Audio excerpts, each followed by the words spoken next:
Begins with breaking news. Tonight we have several updates in the abduction from Tangipahoa Parish and the murder of a mother and her daughter, and an arrest in Jackson, Mississippi last night. Now we've confirmed an alleged accomplice has been arrested, and the Tangipahoa sheriff is about to speak to reporters about the investigation. He's having a news conference just a few minutes from now, and we're going to hopefully join that live. But there have been a lot of new developments throughout the day, so let's go to the Tangipahoa sheriff now. That I held yesterday. I wanted you to know that the law enforcement, and namely our sheriff's office, obtained some information that an adult female was with Callihan and the two minor children at some point, I think on Wednesday, in Jackson, Mississippi, in a motel. So obviously we passed that information along to our partners in Jackson and gave them that information. They followed that up. They went to the motel. They found Victoria Cox, age 33, I believe. She was detained by them, and they began their investigation of her. Also, late yesterday evening, Tangipahoa Parish Sheriff's Office had detectives in Jackson, Mississippi. We did interview Callihan pretty extensively. He did agree to talk and did talk with us. So we got a complete statement from him late yesterday. Obviously, once that was done, we turned our attention, made it a priority to learn more about what role Victoria Cox may have played in this particular ordeal. That is, you know, when did she and Callihan meet up? Where did they meet up? What did she witness? What did she do? And so those are the things that obviously we need to determine. And only thing I can tell you as it relates to that is that we have not finished our questioning of her. When we do finish our questioning of her, we may be in a position to give you more information about what potential charges she could be facing by us.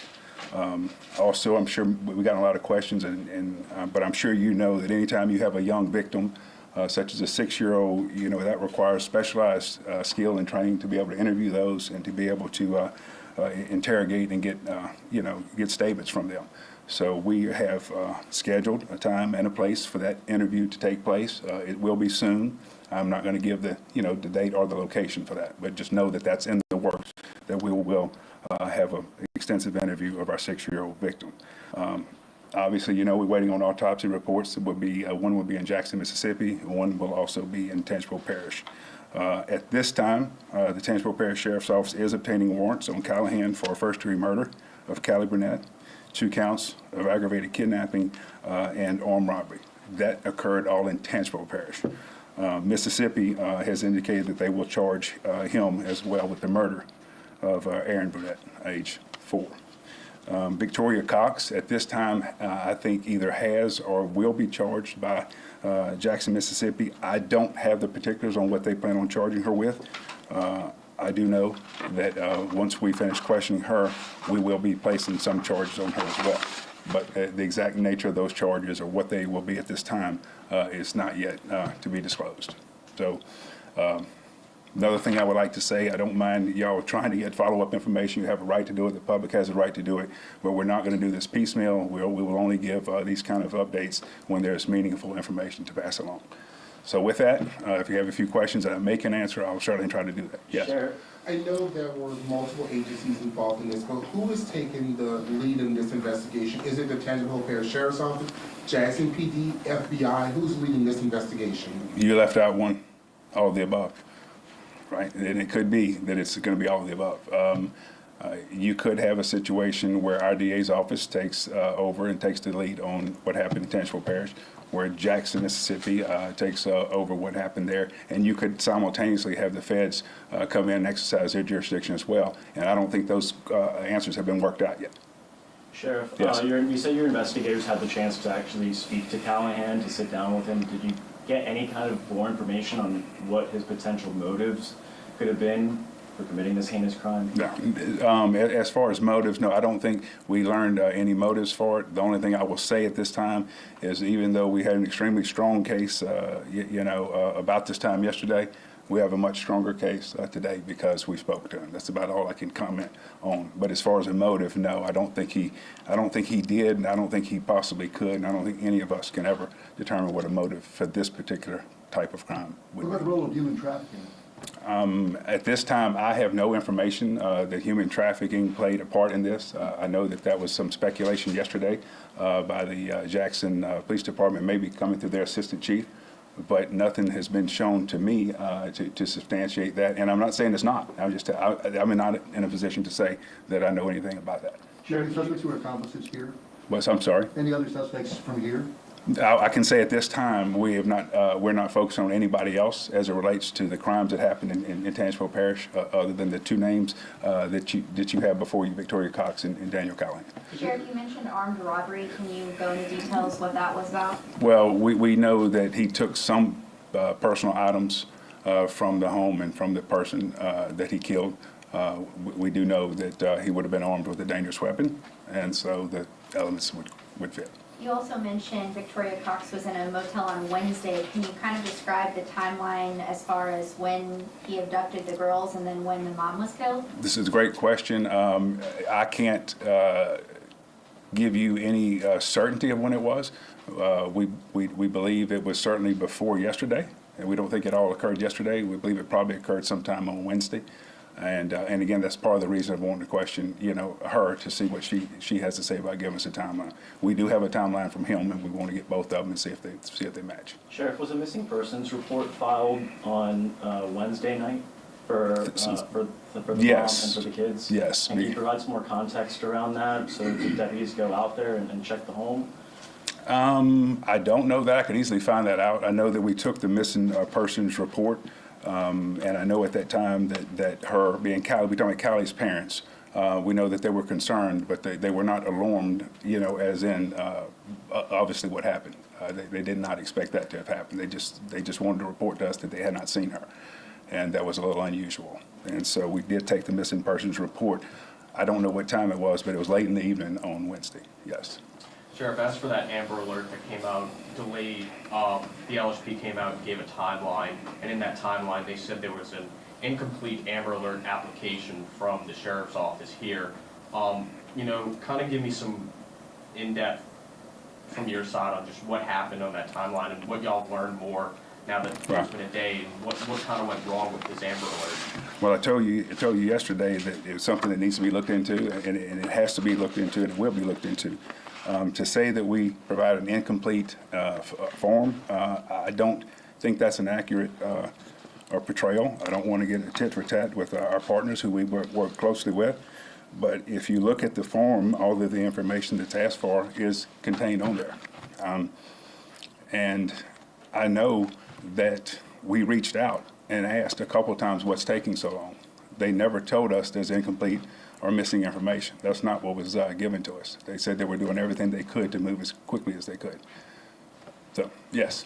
I know you say Callihan murdered her. Do you know if Callihan confessed as of now?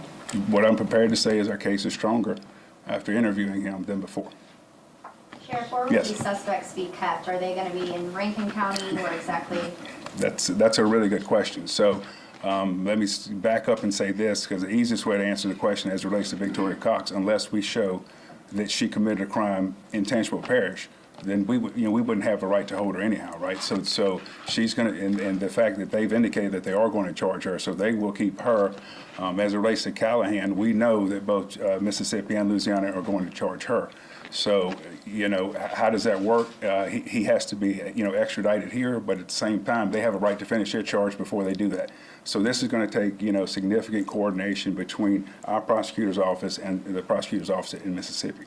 Sheriff, can you give any more information on the relationship between Callihan and Cox? Did Cox have any ties to Tangipahoa Parish? Was she known to TPSO? I don't know if she was known to TPSO. I don't think she has an extensive history. I say that. I could be wrong, but I don't think she does. But yes, she is from the Tangipahoa Parish area. The relationship there, I believe that she and Callihan have been intimately involved recently. And do you know whether TPSO had any history going to this home, responding to calls at this home? I don't know that. I don't know that. We can run a check and see, but nothing stands out as calls coming from there before. Sure. Have you been able to identify Callahan's history with TPSO, his criminal record? Callihan has an extensive criminal history, primarily for burglaries, some aggravated burglaries, some drug charges, some I think, probation parole violations. I mean, he was certainly known to us. He was a suspect in some burglaries recently. This is obviously before the homicides that he committed, and we've even questioned him about those as well. So yeah, he was someone that was on our radar that we had dealt with before. We're also hearing about something that happened recently where a shed was set on fire. We were talking to neighbors. You said that Callihan was responsible for that. Can you confirm those details and talk about that a little? I can't confirm those details. I know that one of my detectives in passing said that he may be responsible for an arson, which would fit that definition, but as far as whether or not that would be the shed you're talking about, whether it matches the time and date, the location, I would not know that at this point in time. It's certainly important to know, but what we're focusing on right now, is mostly trying to close out as best we can these homicides and aggravated kidnappings. And considering all you just said about Callihan, is this a person that should have been on the street? Well, it's a person, obviously you don't want on the street, but now, that will take time as well to go back and see. I don't know the last time he was in jail. I don't know when he got out. I know that he has been committed to the Department of Corrections before, but I don't know, did he get out early? Did he do a full sentence? I don't know any of those things at this time, but it would be hard to look into. Sheriff, Jackson PD said that they were able to ping the vehicle using license plate readers in Mississippi. Does Louisiana have the same technology? So we do have the same, I can't say the same technology because I don't know what they have. We have license plate readers. I can tell you that we ran our own license plate readers as well. We had them run in Mississippi. We requested that they ran them. And we were aware that vehicle being in the area of Byram in Jackson, Mississippi. We knew that, yesterday. Has there been any update on how Ms. Burnett died? What the cause of death was? No, there's been no, it's one of those things, there's no question how she died to law enforcement if you were there, if you saw it, or if you were the coroner's office, but we are going to wait for the autopsy report to come back. Yeah, I can tell you it was very brutal. Considering these crimes against Mr. Callihan, do you think the DA in Jackson will seek or should seek the death penalty in this case? Well, having been a prosecutor before, that decision rests with the prosecutor's office. But you asked me what I thought. What I think, based on all the evidence we have to date, and we're still gathering more, and what I think in relation to the statement that he gave yesterday, and you add everything up, that if you believe in the death penalty and you're a supporter of the death penalty, I don't know how you can believe that this is not an appropriate case to charge someone and try to get the death penalty. And I have to ask, have you spoken to the grandparents since yesterday? What is the family saying? How is the family feeling right now? I have not spoken to them since yesterday. I did speak to them on yesterday. But, I can assure you they're overwhelmed. Obviously they're grief-stricken. They have a lot on their plate to digest. And even though they're grieving the loss of their daughter and the loss of their granddaughter, they're also, I think, trying to come to terms and make adaptations or whatever you have to do to raise, another grandchild, and to not just raise her, but to, I think, help make sure she gets all the services and the counseling and support that she possibly can. So I cannot imagine what all they're going through at this time. And I have to go back to the Amber Alert. Do you think if that Amber Alert was issued earlier, that could have been a different outcome? We talking about 3 hours from when the application was submitted to when the Amber Alert went out. Right. That is correct. Your timeline is correct. I would say that I don't know. Certainly you always want to go out as soon as possible, but I don't know from a time standpoint what time they actually located Callihan yesterday. I don't know the exact time of that, but it certainly, in hindsight, we wished it had gone out sooner. That's the only thing I can say. Do you have any more details on the injuries to the 6-year-old? I do not, and then, keep in mind, if I did, I never like talking about injuries to victims in general. When you're talking about injuries to a 6-year-old, it just makes it even more problematic to try to delve off into that. I would say this, I haven't been made aware of what I would say is significant physical injury like broken bones and things like that.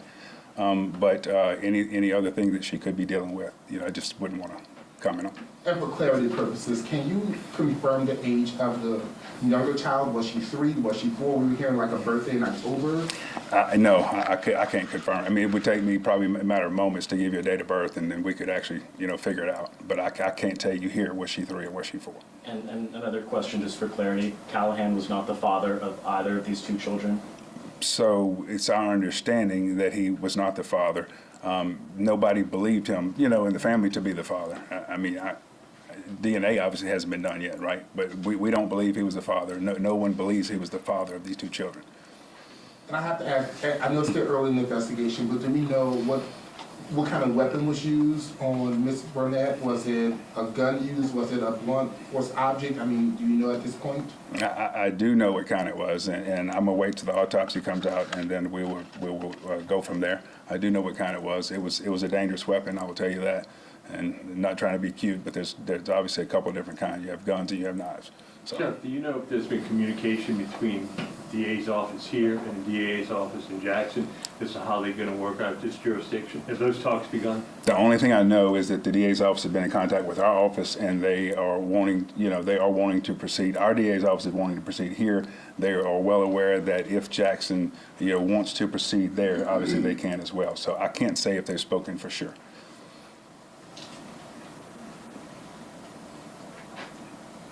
Okay, thank you all very much. That is Sheriff Daniel Edwards, the outgoing Tangipahoa Parish Sheriff, giving the latest update on this really horrible situation that we've been following for the last couple of days. His latest news conference there talking about an accomplice who's been arrested. In addition, Daniel Callihan, he's being held in Mississippi as law enforcement is continuing that investigation. And now that second suspect believed to be Callahan's accomplice, as Katie just mentioned, is also being questioned. And we just heard that from Daniel Edwards. We have team coverage of this investigation. Paul Murphy has been speaking with neighbors in Loranger, where the woman lived with her two young girls. And Alyssa Curtis has new information on that suspected accomplice. She joins us now live from Jackson.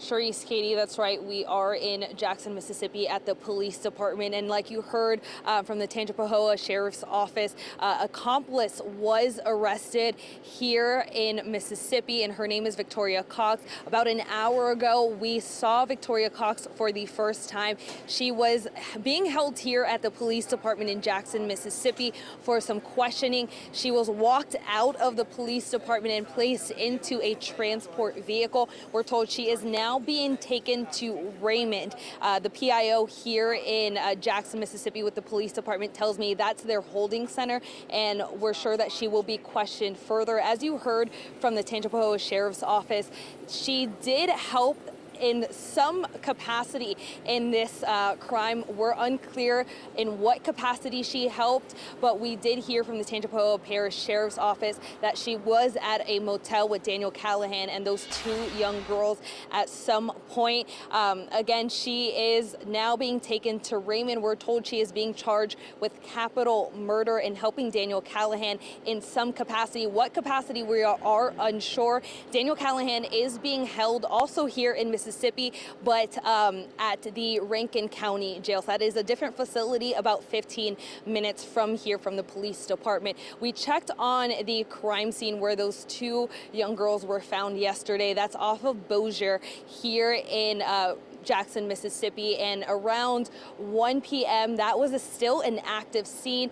A ton of different law enforcement agencies were still searching the scene and looking for evidence. We are unsure what they found or when they ended up leaving, or honestly if they've left yet. But again, they were still looking for evidence as of this afternoon. Again, Victoria Cox, an accomplice for Daniel Callihan, has been arrested and will be taken to Raymond. Reporting live in Jackson, Mississippi, Alyssa Curtis, WWL Louisiana. More answers will come in the coming days. We hope for that, Alyssa. Thank you. And this tragedy has left a small Tangipahoa community in tears and disbelief.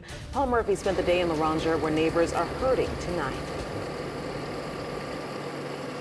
Sharice, we're across the street from where Callie Brunette was murdered and her two daughters abducted. And neighbors here in Loranger tell us that this sort of brutal crime is not supposed to happen in a small community like this.